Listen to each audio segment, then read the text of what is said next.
सफलता एक दिन में नहीं मिलती, मगर ठान लो तो एक दिन ज़रूर मिलती है। और सफलता की तरफ बढ़ते हुए हम आज एक और अपना कदम उठाते हैं। कल तक हमने संज्ञा शब्द की व्युत्पत्ति, संज्ञा का जो शाब्दिक अर्थ है और संज्ञा से संबंधित अन्य कुछ महत्वपूर्ण बातें देखी थी। जैसे कि संज्ञा शब्द सम धन ज्ञा से बना हुआ है। संज्ञा का शाब्दिक अर्थ होता है नाम। संज्ञा एक विकारी शब्द है जिस पर लिंग, वचन, कारक, काल इत्यादि का प्रभाव पड़ता है। संज्ञा की परिभाषा है किसी व्यक्ति, वस्तु, स्थान, भाव, अवस्था आदि के नाम को संज्ञा कहते हैं। ये सब हमने कल की वीडियो में पढ़ा था। कल का वीडियो पुनः देखने के लिए आई बटन पर क्लिक करें। वहाँ से आपको कल का और पुराने जितने भी वीडियो है वो आपको वहाँ से मिल जाएंगे। आज हम आगे पढ़ते हैं संज्ञा के भेद या प्रकार।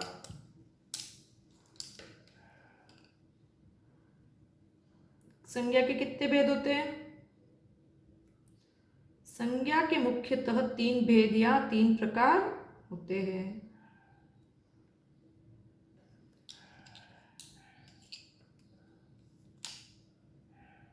संज्ञा के मुख्यतः 3 भेद होते हैं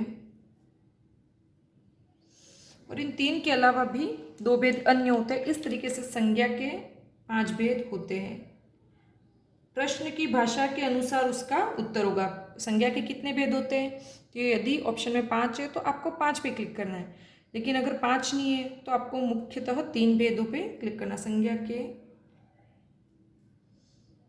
कुल 5 भेद होते हैं। जो अन्य 2 भेद है वो एक तरीके से जातिवाचक संज्ञा के उपभेद है। उनको वास्तविकता में अपन संज्ञा के भेद नहीं कह सकते। तो एक फ्लो चार्ट बना के देख लेते हैं। संज्ञा के 3 भेद कौन कौन से होते हैं? सबसे पहला कौन सा? व्यक्तिवाचक संज्ञा। दूसरा भेद जातिवाचक संज्ञा और तीसरा भाववाचक संज्ञा। आप सोच होंगे बाकी 2 भेद कहाँ गए? अगर मैं 5 की बात करूं तो संज्ञा के मुख्यतः 3 ही भेद होते हैं, व्यक्तिवाचक, जातिवाचक और भाववाचक। लेकिन कुछ साहित्यकार मानते हैं कि संज्ञा के 5 भेद होते हैं और जो 2 अन्य भेद है वो जातिवाचक संज्ञा के उपभेद है, जो है आपके, इसको नंबर 4 दे देती हूं मैं,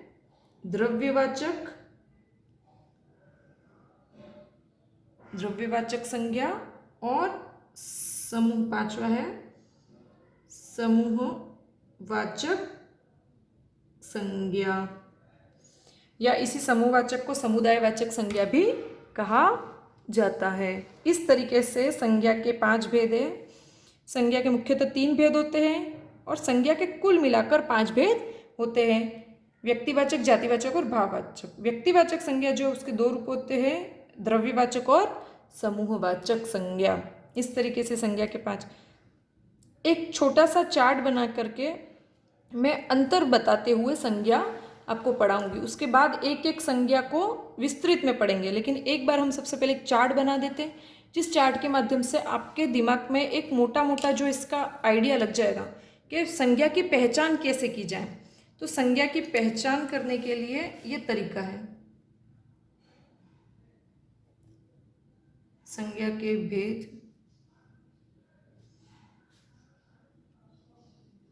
भेदों की पहचान, एक चार्ट बना लेते अपन।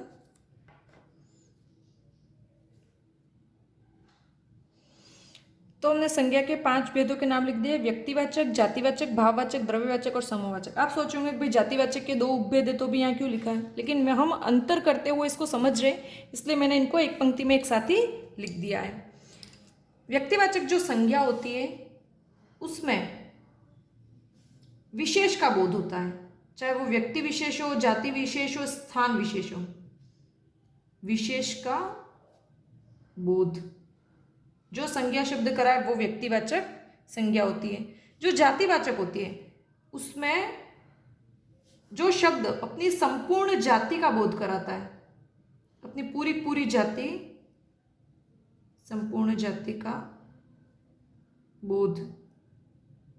जैसे यहाँ पे राम, तो राम एक व्यक्ति विशेष है, वो एक इस पूरी ब्रह्मांड में वो अकेला है, तो उस व्यक्ति विशेष के लिए व्यक्तिवाचक। लेकिन यहाँ पर अगर कहूँ कि राम एक बालक है, तो बालक एक पूरी जाति का, पूरा जाति का वाचक शब्द है, इसलिए यहाँ पर संपूर्ण जाति का जहाँ पर बोध होता है ऐसे शब्द जातिवाचक संज्ञा के अंतर्गत आते हैं।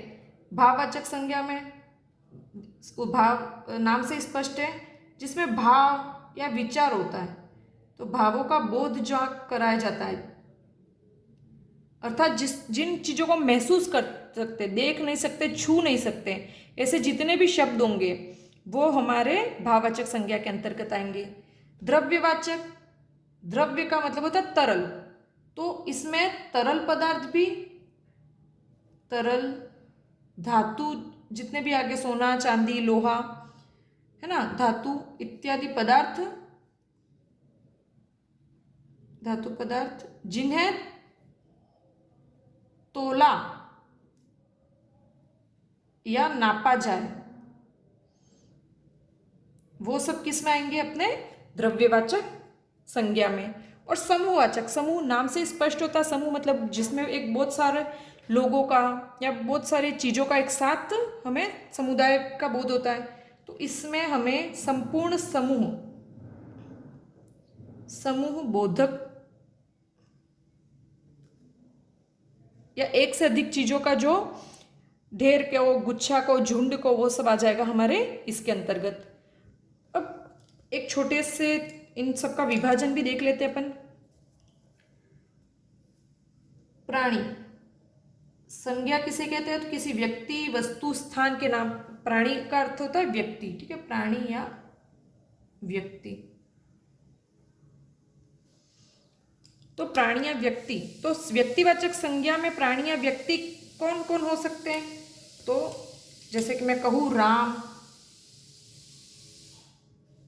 या फिर मैं कहूँ रमा, लता, मोहन, कमलेश, कुछ भी नाम, जैसे कि अनीता, अनुराधा, मुस्कान, भावी, भावना, मैना इत्यादि जितने भी नाम हैं, ये विनोद, ये सारे नाम जो भी होंगे वो पर्टिकुलर किसी एक व्यक्ति के होंगे, तो वो व्यक्तिवाचक संज्ञा के अंतर आएंगे। लेकिन इन सबको अगर हम कहें कि लड़का, राम क्या है? लड़का, तो जब लड़का शब्द का प्रयोग होता है तो वो जातिवाचक। लड़की, बूढ़ा, लड़का, लड़की, फिर आपके आगे बालक, बालिका, छात्र, छात्रा, ये सभी जितने भी शब्द होंगे वो जातिवाचक संज्ञा के अंतर्गत आएंगे। और इसमें भाववाचक संज्ञा में ये सब चीज़ें नहीं होती, प्राणी, व्यक्ति, इनमें तो सीधे भाव होते हैं। इन दोनों को हम बाद में देखते हैं।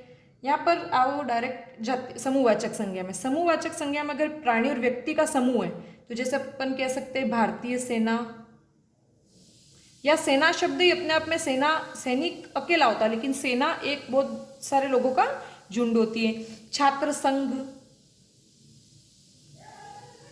तो इस संघ से भी पता चल रहा है कि बहुत सारे लोग हैं। जैसे कि और भी अपन कह सकते हैं कि भाई वर्ग, संघ, ऐसे जितने भी बोधक शब्द हैं जिनसे पता चलता है किसी समूह के बारे में बात की जा सकती है। अब दूसरा देखते हैं अपन वस्तु। वस्तु के नाम से कैसे पता चलेगा? तो वस्तु हो गई जैसे कि पुस्तक, तो रामायण, लेकिन पुस्तक का विशेष नाम है, तब तक तो वे व्यक्तिवाचक है, लेकिन रामायण क्या है? पुस्तक है, तो पुस्तक पूरी एक श्रेणी है, जाति है, तो पुस्तक शब्द जातिवाचक संज्ञा में आएगा। जैसे मैं कहूँ गंगा, तो गंगा नाम नहीं है, ठीक है, जब नाम होगा तब वो व्यक्तिवाचक संज्ञा में होगा, लेकिन यहाँ पर मैं गंगा नदी की बात कर रही हूँ। तो गंगा शब्द तो व्यक्तिवाचक में, लेकिन जब नदी आएगा तो बहुत सारी नदियों का बोधक कराता है, वो बहुत सारी नदियों की बात हो जाती है, तो वहाँ संपूर्ण नदी जाति की बात हो जाती है इत्यादि।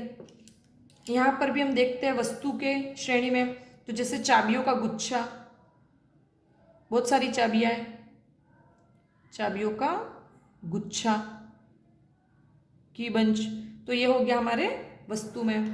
कूड़े का ढेर आ गया, इत्यादि जितने भी। फिर अगला देखते हैं हम जाति, वस्तु और स्थान के नाम। स्थान में कौन कौन से, जैसे हमने बहुत सारे नगर सुने, जयपुर। तो जयपुर पर्टिकुलर एक जगह है, तब तक वो व्यक्तिवाचक। लेकिन अगर मैं कहूँ मैं शहर जा रहा हूँ, तो कौन सा शहर पता नहीं, शहर बहुत सारे शहरों का बोध कराता, तो ये जातिवाचक संज्ञा हो गया। शहर शब्द नगर, गांव इत्यादि। जैसे मैं कहूँ कि मेरे गांव का नाम लिखूं, रैयाना, जोलाना, जो भी, तो वो यहाँ पर यदि गांव शब्द आए तो वो जातिवाचक संज्ञा। लेकिन गांव का नाम पर्टिकुलर आएगा तो वो व्यक्तिवाचक संज्ञा, क्योंकि वो विशेष हो गया।